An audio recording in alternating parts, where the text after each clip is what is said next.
Hey, how's it going? Hope you guys are doing okay. Hope you're having a lovely weekend. We're back for some more Peak Piece, episode 1148 here. Can't wait to dive in and continue on with the story. Before we do, though, there's an interesting bit of news that dropped a couple of days ago that you guys informed me about that I wanted to cover before we jump into the episode.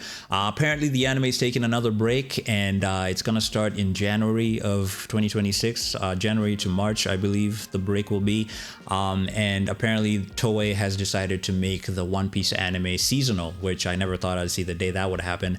But yeah, they're gonna divide the show into two parts, and we're gonna be getting 26 episodes per year, so 13 episodes for each part. The reason they're doing this, and feel free to correct me if I'm wrong or if I was misinformed, but from my understanding and what I was told, it's to fix the pacing issues. I know some people have an issue with the pacing of the show, so apparently Toei is adjusting the production to fix those issues. And since the show is becoming seasonal now, you can only assume that we're gonna get more high quality episodes. They've already been killing it on a weekly basis with the episodes we've been getting every Sunday, but now that they're gonna have more time and the anime is seasonal, we're definitely gonna get more high quality episodes, which is a W. I'm definitely gonna miss the show when it's on break because I really love One Piece and I'm very much enjoying the story and watching it alongside you guys, but we got a bunch of shows dropping in January. Probably not gonna leave the house. So at least I can say I'll be preoccupied and busy while the show is on break. But thank you again for letting me know about that. Moving on from that, last episode Vegapunk dropped a bomb and said that the world is gonna sink at some point, and I'm curious to find out more information about that.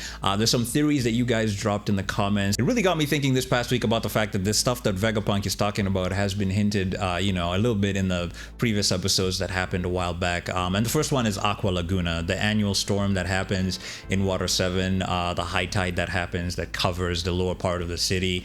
And sinks the city just a little bit each year that Aqua Laguna happens. Shout out to Tom, by the way, for building the sea train. He made it a lot easier for some people to travel to and from Water 7 with the sea train, so shout out to him, man. May he rest in peace. So I definitely think Aqua Laguna is a hint towards this whole sinking situation of the world. And then another thing I wanted to talk about too is the fact that Mary Joie is located on top of the red line. The fact that it's up there definitely means that the five elders, of course, knew that this whole situation was going to happen. I mean, did you see the reaction when Vegapunk said what he said towards the end of the episode? They were pissed. Like, Vegapunk, like, why the hell would you say that, bro? Now they know, goddammit. But yeah, Mary Joie being located on top of the red line definitely means that the celestial dragons and the five elders knew about the whole situation that is gonna happen. I assume that's one of the reasons why they built it up there, but I guess we'll find out maybe at some point as the story keeps unfolding. Some of you made me laugh in the comments talking about how Skypiea and Fishman Island are looking like pretty good places to live right now. Some people are gonna start investing free real estate, because honestly, where else can people go now that this whole situation is about to happen to the world? Skypiea and Fishman Island are looking pretty good right now. But I guess we'll see how stuff unfolds. One thing I'm really curious to find out more about from Vegapunk is why this is happening and how long it's going to take to happen. I guess he's going to explain it more as he continues his speech. So yeah, guys, really excited to jump into this episode to see what's up. So without any further ado, let's jump in.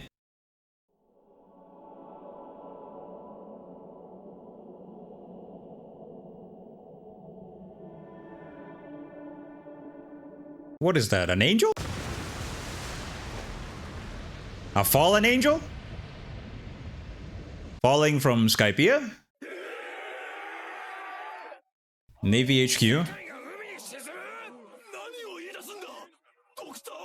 Oh, Hina. By the way, the reason I was thinking of Skypiea is because the people there have wings, although their wings are a lot smaller than the person we saw here, so I could be totally wrong about this person being from Skypiea. For all we know, they could be from heaven. I have no idea. I guess we'll find out as we keep going. Speaking of people with wings, by the way, it's been a minute since we saw the Mad Monk Rouge. I guess he's no longer relevant to the story.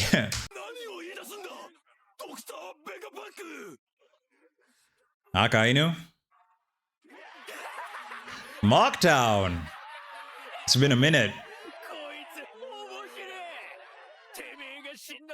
This is where Luffy knocked out Bellamy. With one punch. Knocked his ass out.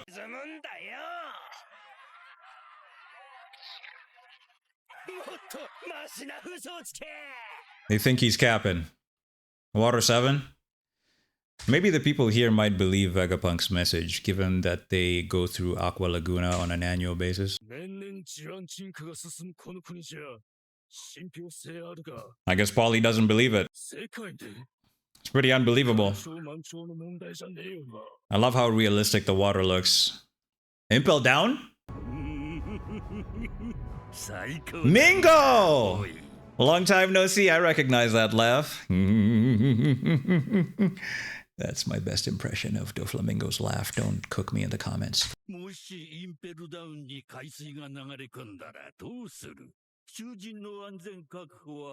Is he talking to Magellan? No way! Long time no see! The whole place went into a panic when the sea level rose by a meter the other day. Oh.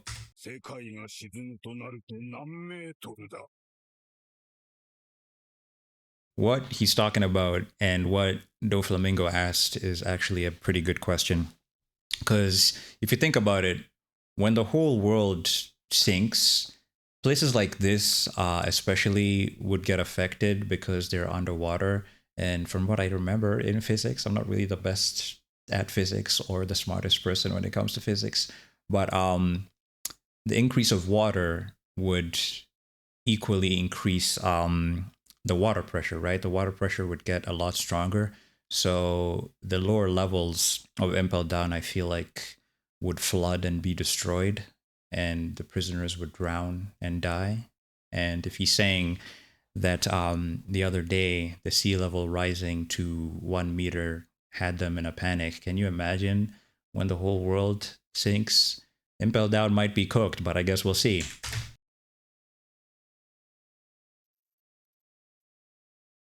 Cool transition.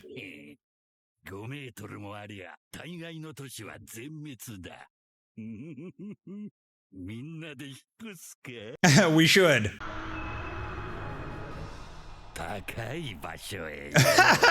Doflamingo has the right idea, man. We need to get housing in Skypiea. Ryugu Kingdom. Shirahoshi and the crew should be okay. But it is a worrying situation.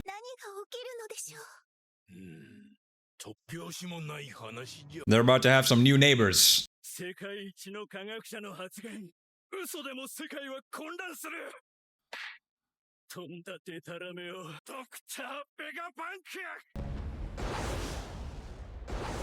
Mars still looking for that transmission. I don't think he's gonna find it.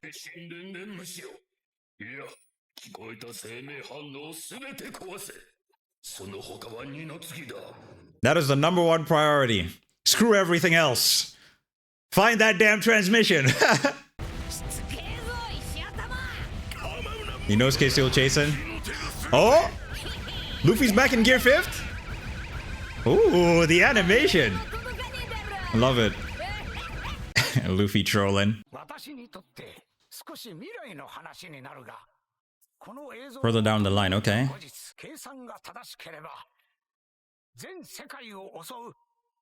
An unusual earthquake? Smoothie! Long time no see. Is that about today's earthquake? No way. You're saying the area where she's in, she's experienced an earthquake? What?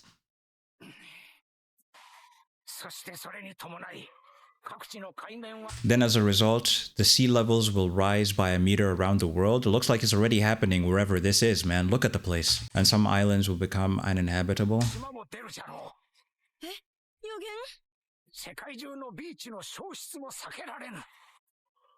No way. Oh! Long Ring, Long Island? Is that what it's called? Forgive me, I forgot. It's been years, but wow. Looks like it's happening here too. The sea level is rising.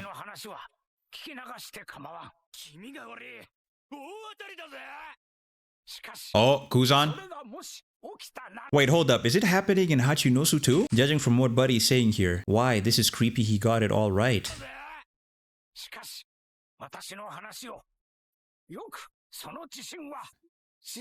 That earthquake is not something you can dismiss as a natural phenomenon, okay? So what he's saying is that it's unnatural.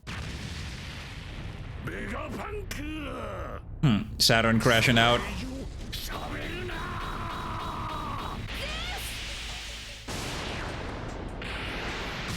Yo! Love the animation on the lightning. Let's go, Brooke.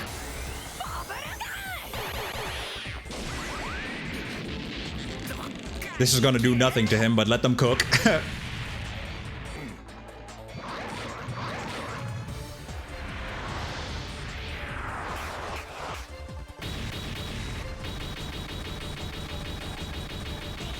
His aim is terrible. Chopper's taking the hits though. I love the flame on his eye. A really cool animation.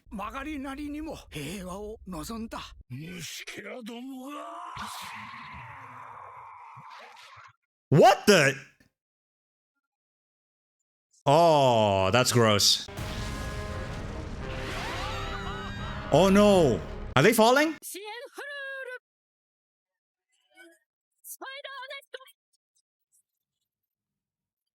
Nice, Robin, nice.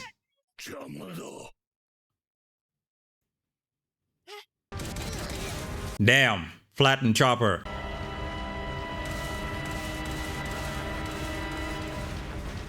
Whew. They got lucky. He's got other priorities. Trying to find that transmission. He's pissed.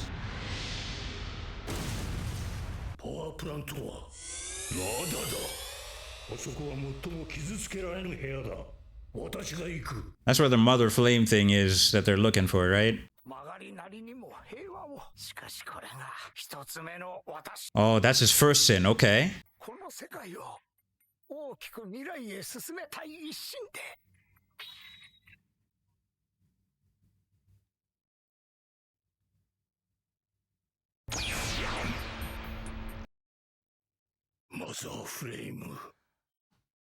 Oh, that's what it looks like? Okay. A pink flame? For a second, I thought a Pacifisto was in here because of that sound effect. This is what they want. To power that weapon that they used to destroy Lulusia, right? Oh! Surely that's not the transmission. He's still talking. Ah! The good old transponder snail within a transponder snail that he used on Mars. You love to see it. Like Icarus.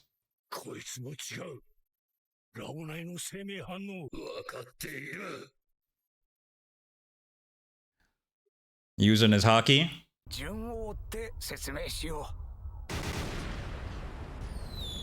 Oh, the Iron Giant?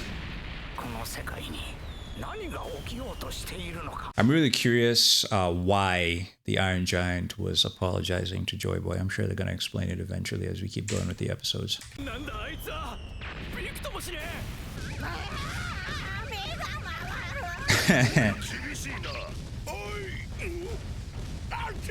Oh, burning.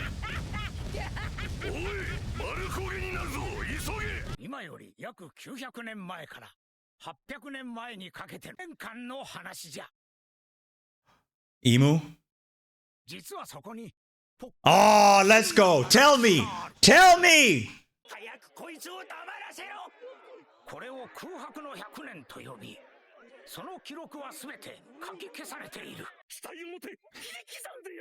It's freaking celestial dragons. Oh? Interesting. So some of the celestial dragons don't know about the Void Century. Saul! Is to decipher the letters from the past called poneglyphs. Oh, you see the scar on his hand and his leg? Left by Kuzan, I'm assuming, because of the freezing. Missed that laugh. Orange Town? It's been a minute. Oh!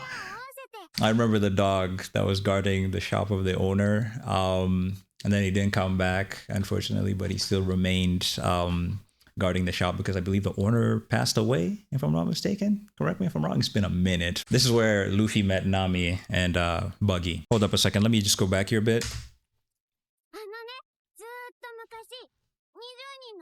20 kings joined hands and created the world. I'm assuming she's talking about the 20 royal families that created the world government. Oh, Shushu was his name. Glad he's doing okay. And the mayor too. Oh, the Kuja? Deciphering the poneglyphs is strictly prohibited by the world government. This is what got Professor Clover and all of Ohara killed, minus Robin. But I can't even read, my god. But despite being a government scientist, I tried my hand at it.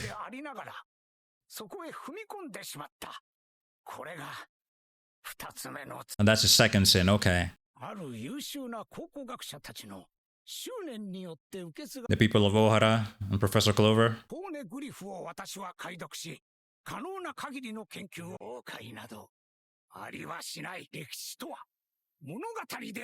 Tell me this story. I want to know. I'm locked in. Oh, Edison! Glad he's okay after passing through the barrier. He said it wouldn't kill him, so I'm glad.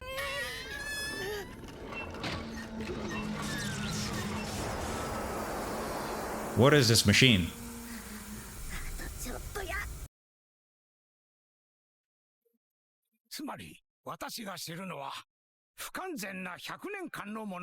Oh.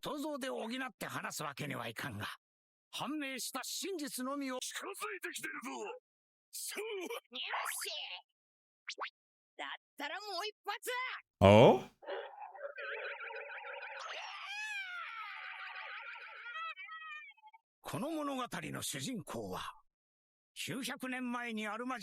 Is a man who was born 900 years ago in an impossibly advanced kingdom. He's definitely talking about Joy Boy, surely.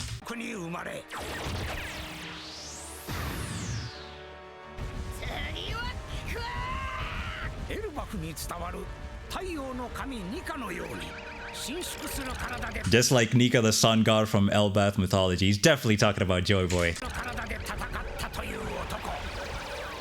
Whoa! Elefante gun! Ooh! I figured. What? Cooked his hand. Same.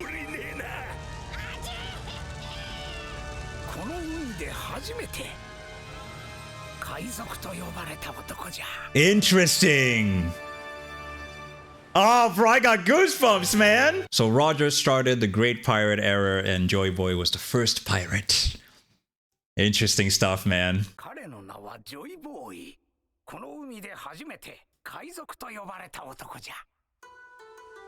Oh, we're back at Wano? Tama. Momonosuke too, and Kinemon. Say that again, Kinemon? It is surprising that external signals are being received. Oh, okay. Listening to the broadcast. Transponder snail.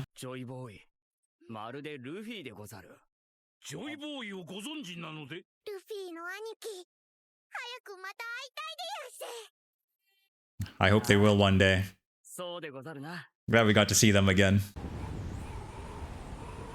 Branch G4? No freaking way.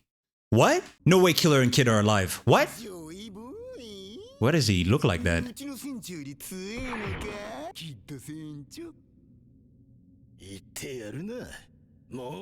Oh my god, bro. Not these bums.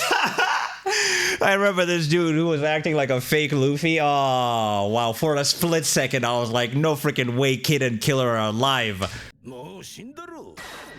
This guy, bro. Now he's pretending to be Kid. I mean, the position is vacant since Kid is not around currently. These guys, man. Timu Kid Pirates over here.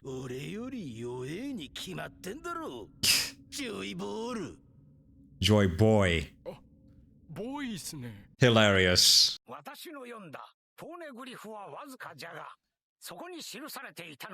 But what was inscribed on them was a I can't even read, Jesus Christ. Was a record of an enormous great war, okay? Joy Boy fought against the world government of today.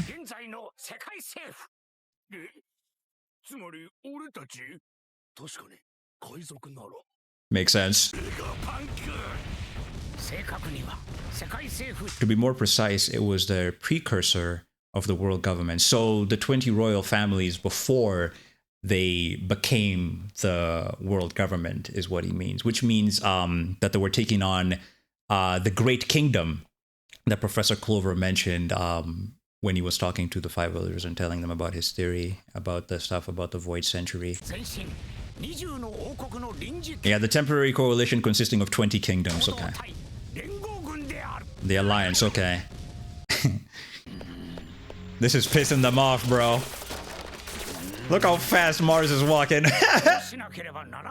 It could be argued that Joy Boy's party was so strong that it compelled them to join forces. Wow, that is I would love to see that. I would really love to see that battle. Actually, the two things I'd really love to see animated at some point. And I'm not a manga reader, so I don't know at what point it's going to happen or whether it will happen. But the whole... oh my god, I'm having a brain for it. God Valley incident. I'd love to see more of that. I'm glad that we got to see a bit of it in Kuma's flashback and his backstory. But I'd love to see the fights that went down, especially the one that happened between Roger and Garp teaming up against Rox and the Rox Pirates. Like, I'd love to see that animated. And this war that happened, you know, all those years ago, 900, 800 years ago, between the 20 royal families, Joy Boy's party, like he's saying here, it could be argued that Joy Boy's party was so strong that it compelled them to join forces. Those 20 royal families had to join forces, become that alliance in order to take down Joy Boy and that great kingdom. That Vegapunk also said, right, was had technology that was so advanced, but in the past, right, you know, which makes no sense to me, how that particular kingdom had such advanced technology, you know, way back then, you know, a lot more advanced than the modern time. I can't even speak right, bro. Hopefully I'm able to articulate myself properly here, guys, but I'm just so excited that we're getting to find out more information about all this, you know. But yeah, the top two things I'd love to see animated someday. I don't know if it'll be a movie, but or something, I don't know, man. But the God Valley stuff and this particular war that happened with Joy Boy's party and the 20 royal families before they became the world government. That's crazy. Also, because of the wars unknown, I'll call it a clash of ideologies rather than a matter of good and evil. Interesting. There must be Joy Boy there, and the silhouettes represent those 20 royal family members. Is that Zunisha? As I stated before, the kingdom Joy Boy was born in had a civilization unbelievably advanced for its time 900 years ago. So this great kingdom is where Joy Boy was born. Okay, I get it. Oh, Carrot! And the Minx. Glad to see them. Yup. And most likely, maybe, since Zunisha is pretty old, same case with the Iron Giant, maybe they potentially helped Joy Boy in that war.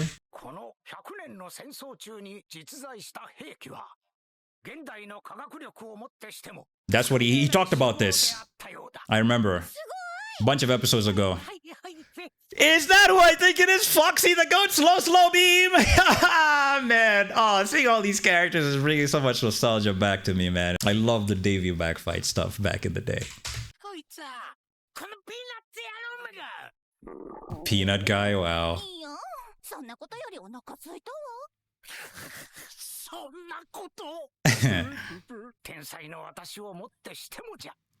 Crazy.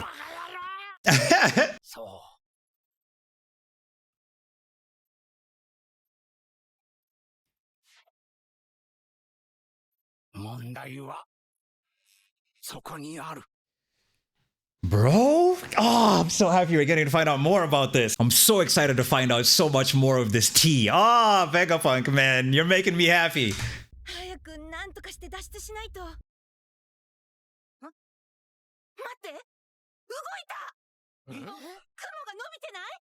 Is that what Edison did? With that machine? I figured.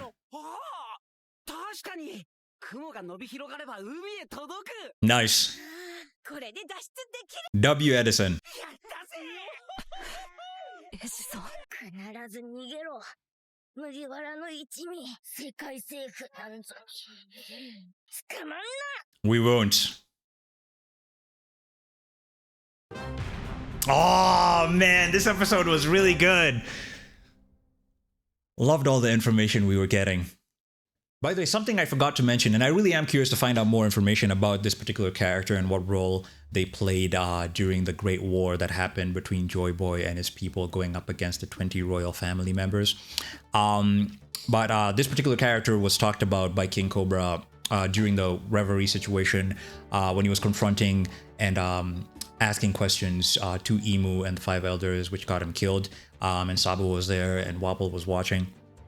I'm talking about Lily. He was asking questions about Lily and telling them about Lily, Nefertari D. Lily. She was part of the 20 royal family members and was representing the Nefertari family, right? However, after the Great War and the 20 royal families decided to become the Celestial Dragons and, create the world government, she didn't take her position as a world noble and move to marry Joie. She decided to head back to Alabasta, which we found out from King Cobra that apparently she didn't even make it back home. She just disappeared, which I'm curious to find out what happened to her and, what went down. I'm assuming she died, of course, but how and what happened, But going back to the point I was trying to make, I'm curious what role she played before all that went down and before the royal family members became world nobles, when there were the 20 royal family members. Like, I'm curious to find out when she was one of them back then, what role did she play during that whole situation and how she felt about the situation going up against the Great Kingdom and whether she ran into Joy Boy and they met, I'm curious to find out all about that. King Cobra also said the throne where all those swords are, where nobody's supposed to be sitting, and him and Sabo were really surprised to see Imu sitting there because, correct me if I'm wrong and if I'm misremembering, but the agreement was that between those royal family members that nobody would sit at the throne, right? So it was very surprising that Imu's there and, the Five Elders are taking orders from Imu, and all that kind of stuff. And Imu is the top dog. But yeah, there were 19 swords instead of 20 because Lily, decided to peace out and all that kind of stuff. So yeah, man. I can't wait to find out more about her and Joy Boy and how stuff went down. Like, I really am curious to see this whole Great War between the 20 royal family members and Joy Boy's kingdom, like how it all played out, I really hope we get that animated at some point. I don't know if it's happened in the manga. I'm not a manga reader, so I don't know. But I'd love to see it. This and the God Valley stuff are the top two things I'd love to see get animated at some point. Like I said, we got a bit of stuff of God Valley in Kuma's flashback from his perspective, which is pretty cool. I'm glad we got to see that. But I'd love to see how the fights fully played out. Because we saw most of the pirates and the Marines arrivals like Garp and Roger and, the Rocks pirates. But I'm curious to see how the fights played out, especially between Garp and Roger taking on Rocks. That's the fight I'm most curious to see how it all played out, which I really hope gets animated at some point. I don't know if it will be a movie or I don't know. I don't know. I'm just telling you what I'd love to see, But anyway, this episode was really cool, really, really informative. I'm glad we got to find out all this information from Vegapunk, and I cannot wait to find out more. It was really cool to see all these characters that we've seen in the past episodes. It was bringing back so much nostalgia, especially these islands from the past, like the long ring, just let me know the name. It's been years. The sea level in some of these areas is already rising and you're starting to see that they're sinking, So Vegapunk is pretty much on the money. What I am curious about is what caused this earthquake. And he said that they shouldn't dismiss it as just a natural type of phenomenon. It's potentially unnatural. So I'm really curious to find out what the unnatural cause is for this earthquake that's making all these places sink. Can't wait to see how stuff unfolds as the episodes continue to go on. But I very much enjoyed this episode, guys. If you enjoyed my reaction to it, I'd really appreciate it if you guys could subscribe to the channel. It really does help out a lot. Also, give it a thumbs up for the hype of Peak Piece. The lore is getting really interesting and I'm locked in. Can't wait to find find out more tea from Vegapunk. You can also feel free to hit the notification bell so you don't miss out on any of my extra reaction videos, live streams, or walkthroughs. You can also feel free to become a Patreon or a channel member by clicking a link down below in the description of this particular video to support your boy, and you always get a shout out in every single one of my videos. But until then, guys, please do me a favor, take care of each other, have a lovely Sunday, peace out, and I'll see you guys next time.